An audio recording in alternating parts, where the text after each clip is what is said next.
把我的錢還來！哎呀，我打人了！你有大他是吧？你有大他是吧？你打！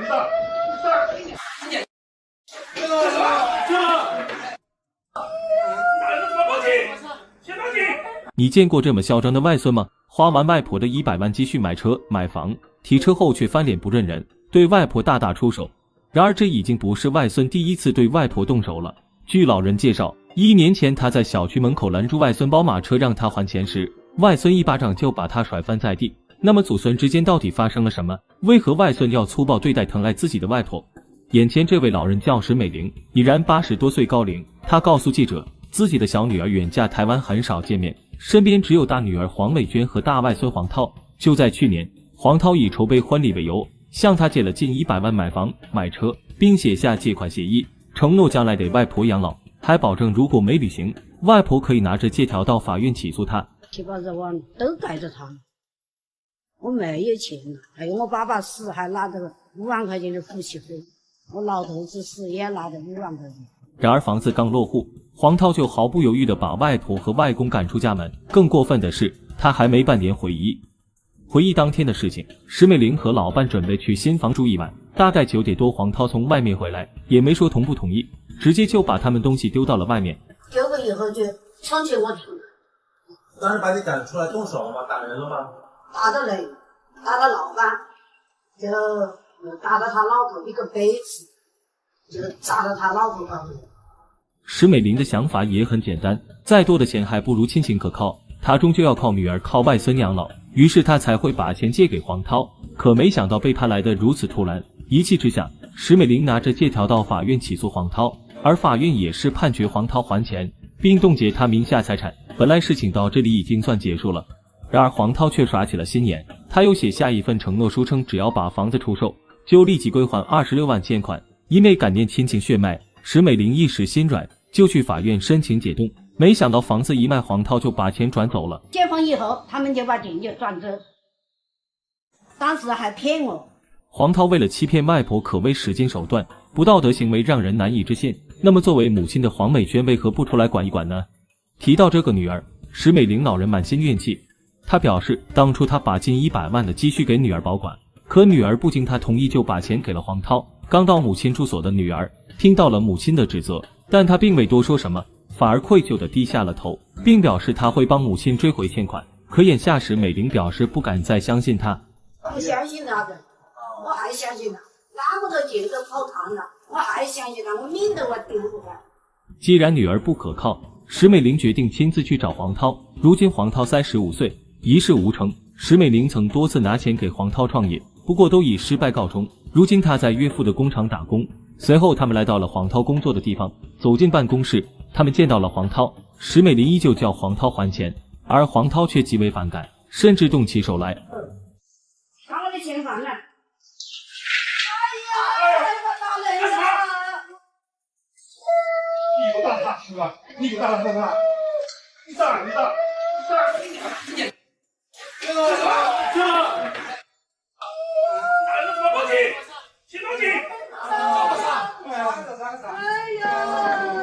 黄濤見外婆外公倒在地上，竟然沒有絲毫收斂，囂張的態度直接激怒了在一邊的調解員。最後調解員選擇報警，很快警察立刻趕到現場，黃濤被帶進了派出所，2位老人被送進了醫院。然而進了派出所的黃濤還是一副不以為然的樣子，甚至把責任都推到了外婆身上。說病在你老，你就可以倚老賣老，你就可以你老。在一邊的母親王美娟瞬間被兒子的言辭給激怒了，她指責黃濤不孝，不懂得感恩，自己怎麼長這麼大的都不知道。可面對母親的指責，黃濤依然頂起嘴來，態度沒有絲毫改變，住着外婆買的房子，還把外婆趕出家門，還幾次對外婆動手。黃濤如此沒良心，背後到底有何原因呢？我直接回去就看到他跟那個老頭子睡在我床上，我可能他那個老頭子跟我非亲非故，80多歲了，萬一在我家有個什麼三長兩短，這個責任誰負？到時候還不是我來負，我來背一個黑鍋。所以我叫他們先走，你走不要睡了，我跟那個老頭子走，然後那个我外婆就跟他一起，黄濤告訴調解員，外婆現在的老伴姚文遠並非他的親外公，對一個突然出現在家裡的陌生人，他很是反感。於是才把他們趕出家門。這不禁讓人好奇，姚文遠究竟是怎麼跟石美玲在一起的？年過8旬還選擇跟石美玲再婚，難道跟黃濤有什麼利益衝突嗎？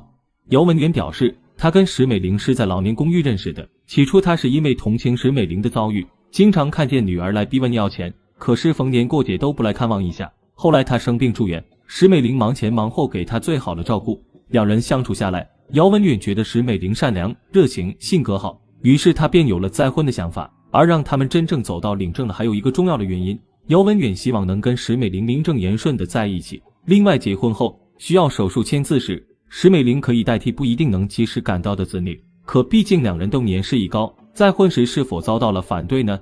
子女反對，無非是擔心財產問題。他們都是怕我們互相侵占對方的財產嘛，或者經過實踐醫生證明以後，我們不是那種人。我們還是確實是真心相愛的，所以他們也就慢慢理解了。姚文遠把名下的財產給了兒子後，子女的顧慮也隨之消失。他有退休工資可以自給自足，子女也就慢慢理解了。但是只有黃濤不理解，這個不孝之子他就不會理解我們的心情，他只管自己吃喝玩樂，管自己享受。被黃濤趕出來後，為了能有個安身之所，姚文遠就出錢購買了一套公寓，寫了石美玲的名字。為了買這套房子，他們也欠了20多萬的外債，所以他們才會一直找黃濤還錢，可是卻被黃濤多次欺騙，讓他們徹底寒了心。按理來說，外婆老有所依，作為外孫就算不支持也不該粗暴對待外婆，可黃濤為何會如此反感呢？為了了解黃濤的真實想法，調解員再次約見了黃濤。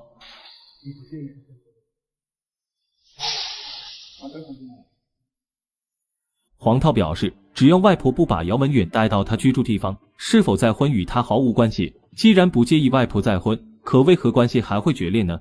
黃濤認為，這一切都出在母親黃美娟身上，外婆是受黃美娟的指使才起訴他的。這所有的事情都是他女兒叫他做什麼他就做什麼，包括连買房子也是他叫他做什麼，包括起訴我也是他女兒叫他做什麼他做什么。所以說，問題的話根本不在我愛我。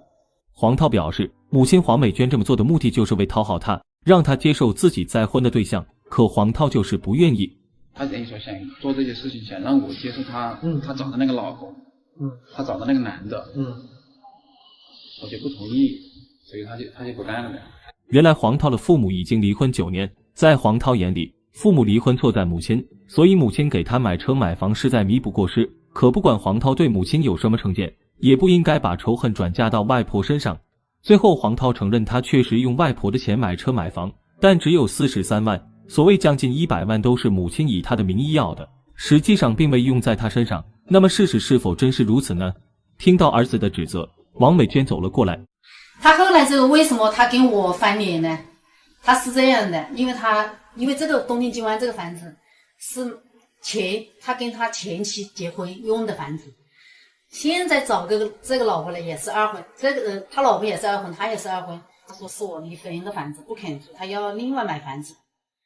我就說你另外買房子，我就怎麼我都没錢了，因為我把你外婆的錢全部用光了，你也知道，我說全部沒有了，我說沒有錢了，就是因为這個事他就恨耿耿於懷。王美娟認為黃濤是在用她和前夫的不幸婚姻來為自己的不孝開脫，母子倆一直爭論個不停。調解員建議雙方冷靜思考後再做協商。回到家之後，王美娟卻說，黃濤之所以這樣，都是因為從小太寵溺他了，而作為父親又整日打牌不顧家，直到夫妻倆感情出現裂痕，前夫對兒子也是疏於管教，黃美娟把責任都推給前夫。而另一邊，黃濤的父親也把責任推到了黃美娟身上。可以說，當然我有，但是我也承認我是一個可能是教育方面可能是有所欠缺。但是最主要、最根本的原因，就是因為他07年，就那一年，他就出軌了。